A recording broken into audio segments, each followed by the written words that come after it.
How much challenging will be PDP and Wahid Para in Srinagar?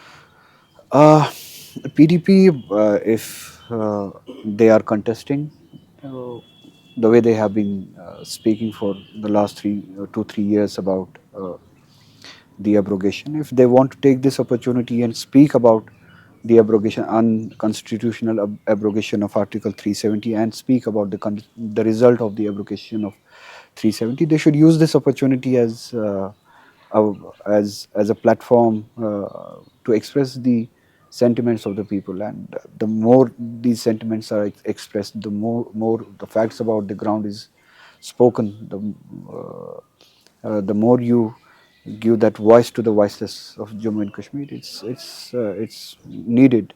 So I don't take this as a challenge or a fight between me or PDP or any individual. I'm working for a particular cause, and I have a particular objective.